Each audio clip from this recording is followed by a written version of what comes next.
¿Qué tal, alumnos? ¿Cómo están? Aquí su profesor José Manuel Martín Coronado. ¿Estamos en vivo? Sí, creo que sí. En esta oportunidad vamos a hablar de ¿para qué sirven las matrices en econometría? Esta es una edición más de Conversaciones Econométricas del Instituto de Econometría de Lima. Es un programa traído a ustedes por el Instituto de Econometría de Lima. Vamos a aprovechar a compartir en las redes. Antes de comenzar, denme unos segundos nuevamente.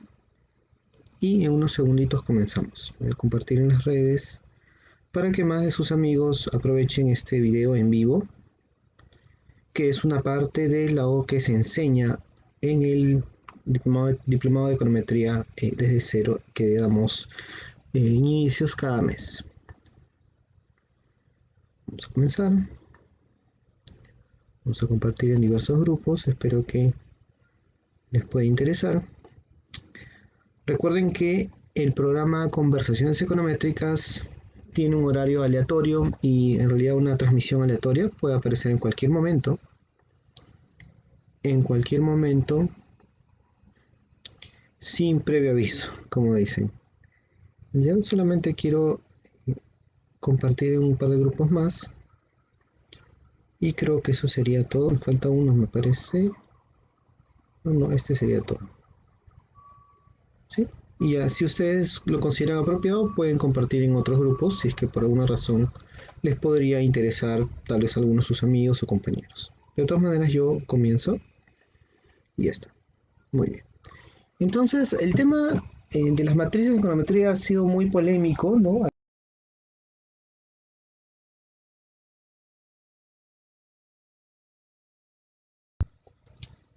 Podemos elaborar sistemas de ecuaciones bivariables que en la práctica podrían reemplazar el uso de matrices, por ejemplo. Y así podríamos hacer diversos modelos un poquito forzados, si es que cabe el término, y trabajar sin, ¿no? Y la tendencia es trabajar con matrices. Y además que el trabajo con matrices nos permite a su vez eh, hablar el idioma común de los econometristas, que es justamente el lenguaje matricial o el lenguaje de álgebra lineal. Quiero verificar que tengamos audio. ¿Sí tenemos audio? Sí, sí, ahí está. Tenemos audio. Ya, como les decía, el lenguaje universal del álgebra matricial. Entonces tenemos que aprender. Todos hemos llevado matrices en algún momento en la universidad, en la carrera. Eso es cierto, todos hemos llevado ese curso. Pero ¿cuál ha sido el problema? Que generalmente, incluso nos puede haber enseñado un economista, pero generalmente no es así, generalmente es un matemático, ingeniero industrial, ingeniero civil, lo que toque. También pasa que a veces son economistas, aunque tal vez con otra carrera previa, qué sé yo. Pero lo cierto es que son pocos los casos en los cuales el profesor hace un poco más de énfasis en la utilidad práctica de las matrices, ¿no? Y nos enfocamos mucho en la teoría y sobre todo con los conocidos valores de X e Y, ¿no? Para denotar a las variables que estamos usando, o los coeficientes, ¿no? También. Sin embargo, en econometría veremos que nos va a servir muchísimo, nos va a servir para sistemas de ecuaciones lineales y también para representar matricialmente una única ecuación econométrica. Entonces, las matrices y los vectores, porque son básicamente un vector, es una matriz pero de una única dimensión, es decir, una dimensión de filas por una columna o de tantas columnas por una fila, ¿no? En la práctica es como una matriz. Permite simplificar la presentación de las ecuaciones econométricas. Entonces, obviamente tenemos que saber qué es una ecuación econométrica y qué es un modelo econométrico para realmente entender este concepto.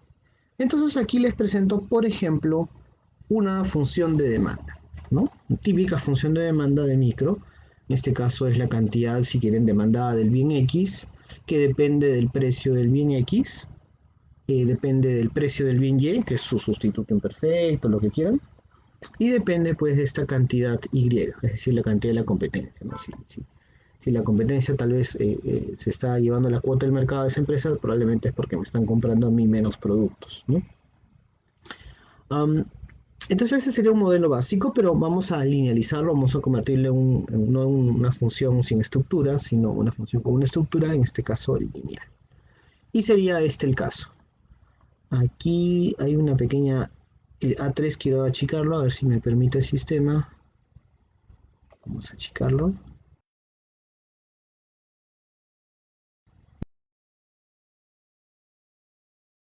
Un poco más legible, ¿no es cierto? Ahí está, un poquito más legible. Uy, me entré mucho. Muy bien. Entonces aquí tengo la forma lineal de esta ecuación, porque se me ha ocurrido que sea lineal, pero podría ser de otra manera, podría ser inversa, ¿no? Que es también lo usual en una curva de mano. Ahora ustedes dirán, ¿por qué los signos son positivos? ¿No es cierto? Obviamente los signos pueden ser positivos, no hay ningún problema de eso. Y eso no quiere decir que sea una curva de oferta. Simplemente que los coeficientes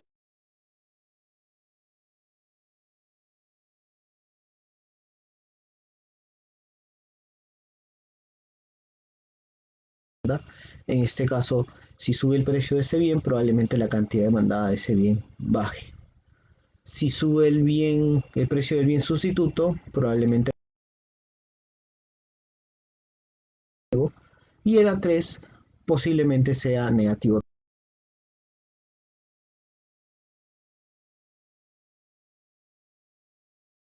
X, ¿no? Entonces A1 podría ser negativo, pero de existir tendría un valor usualmente positivo debido al tema de que la demanda en principio es positiva. A este modelo le estamos agregando, por supuesto, un error aleatorio, que no voy a entrar en detalles sobre su estructura ni su comportamiento, pero sí comento de que es un modelo econométrico como tal expuesto, ¿no? Tiene los cuatro elementos, ¿no? Un elemento independiente, el intercepto, y tiene tres productos, ¿no? Que cada uno tiene dos elementos, ¿no? La pendiente por una variable, la pendiente por otra variable y la pendiente por otra variable, ¿no? Tres parejas de elementos. Y entonces, ¿cómo es que lo convierto esto en matrices? ¿Qué es lo que nos interesa aquí? Pues simplemente hacemos un primer paso. El primer paso es dejar los elementos independientes, como su nombre lo dice, solos, independientes, es decir, el A0 y el U, que están solitos, los dejo. Y solamente voy a juntar aquellos elementos que son multiplicativos. Es decir, el coeficiente A1 multiplica al PX, el coeficiente A2 multiplica al PY y el coeficiente A3 multiplica al QY, ¿no es cierto? Y voy a hacer lo que se llama un producto de matrices. ¿No? Y ahí sabemos por teoría de matrices que hay dos tipos de producto, el producto interno, aunque no tiene que ver con PBI, y el producto externo, ¿no es cierto? Básicamente que es uno de ellos lo que hace es achicar las matrices y convertirla en una matriz de uno por uno, y otro que hace lo convierte en una matriz 3 por 3. No voy a entrar al detalle, pero sí les comento algo muy sencillo. Esta expresión que ven aquí, que la voy a marcar, a ver si tengo mi cursor, no sé si se ve mi cursor. Esta expresión que estoy marcando aquí, creo que lo puedo marcar con este lapicero, con este plumón, con este elipse, muy bien, con este elipse. Ahí está. Esta expresión que está marcada con la elipse verde, de hiel, por supuesto, un verde de hiel, quiere decir que se está haciendo un producto, una multiplicación de dos vectores. Acuérdense que un vector es una especie de matriz más chiquita, de una dimensión. Estoy multiplicando dos vectores. ¿Cuáles vectores? Este pequeño vector, que es un vector de coeficientes, es este de aquí.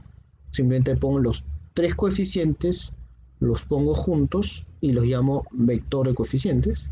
Y luego hago otro vector y lo voy a llamar vector de variables. Vector de coeficientes y vector de variables. Son dos vectores diferentes. Y esos dos vectores los voy a multiplicar. Así de sencillo. Y la multiplicación de dos vectores me va a dar una especie de todos contra todos, ¿no? Me va a dar A1 contra PX, A2 contra PY y A3 contra QY. ¿Ya? Básicamente lo que estoy haciendo, en este caso, con esta forma de presentación de las matrices,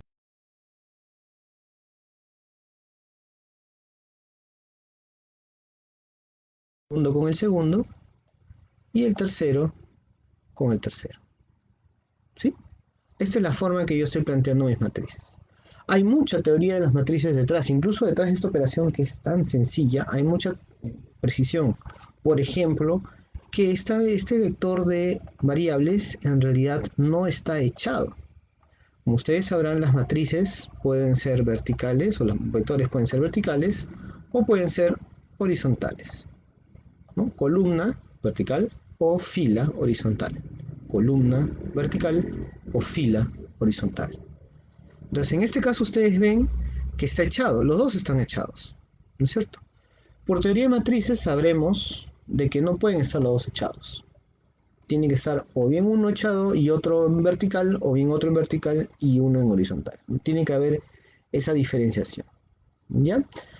Eso es una especie de regla en las matrices, que hay una teoría detrás que las dimensiones de las matrices.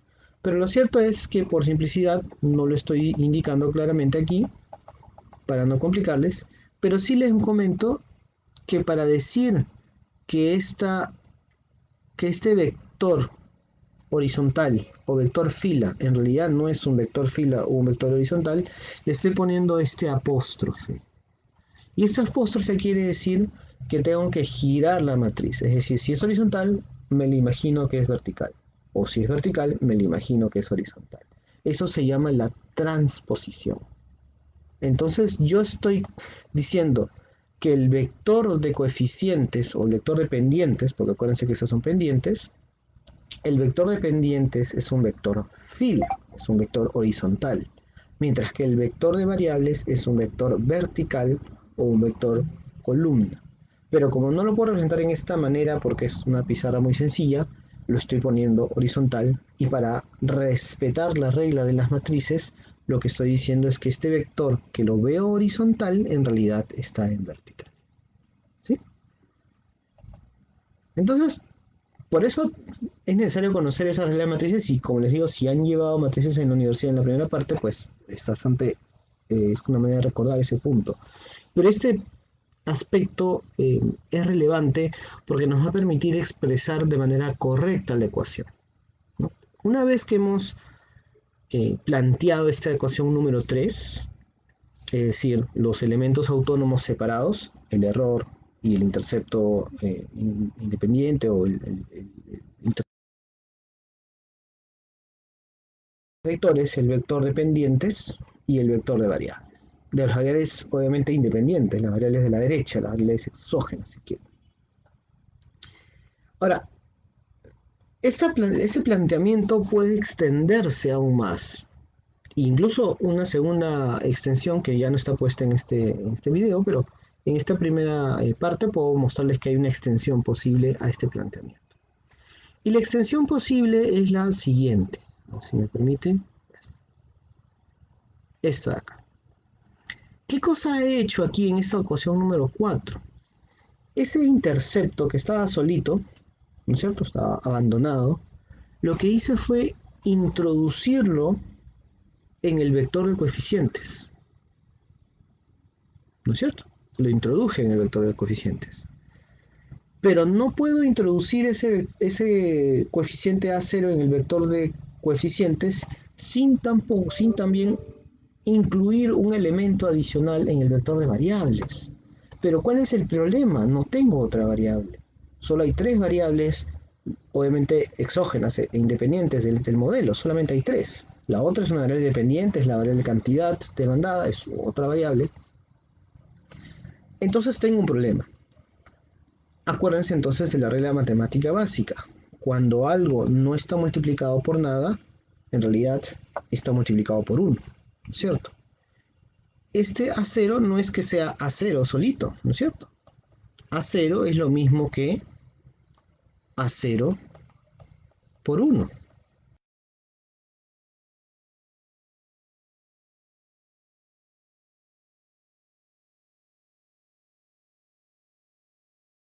Nos lo llaman el vector unitario, porque es de 1, ¿no es cierto? Ya luego veremos qué es por qué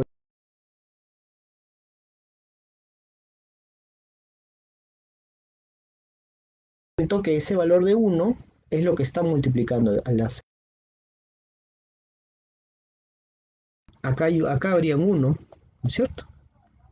Entonces, si yo digo que todos los elementos que están multiplicando al lado derecho de cada uno de los coeficientes se van a introducir en el vector de variables, entonces claramente aquí hay uno, aquí está el otro, aquí está el otro y aquí estaría el último.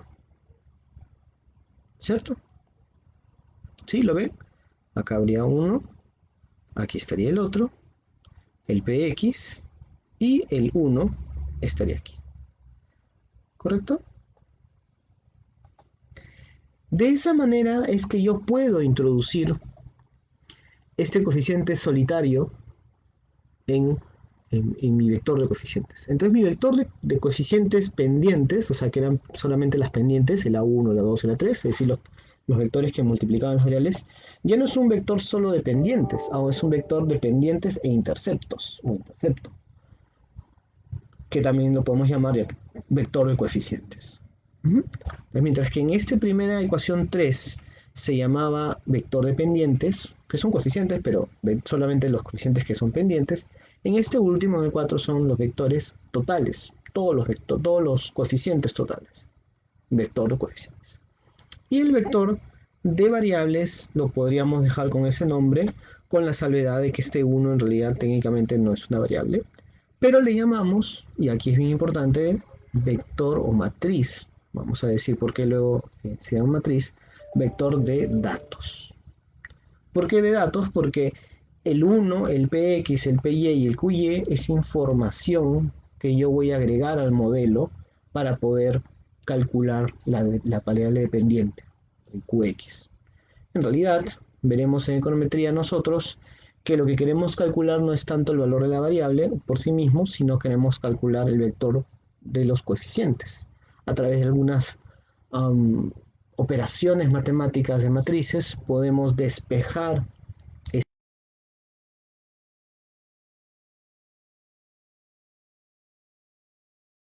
coeficientes A0, A1, A2 y A3, ¿no? Pero para eso necesitamos, obviamente, más conocimientos de matrices.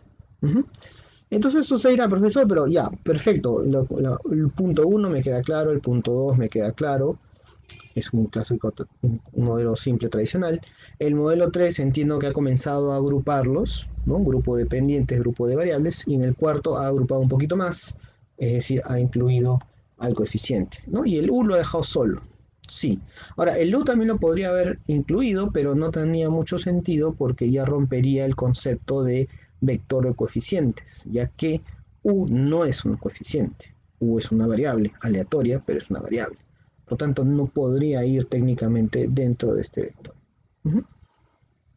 Entonces ya hemos simplificado, entre comillas, o hemos convertido en términos matriciales este modelo econométrico. Entonces el siguiente paso es evaluar qué más puedo hacer. Y pues simplemente viene la magia matricial y es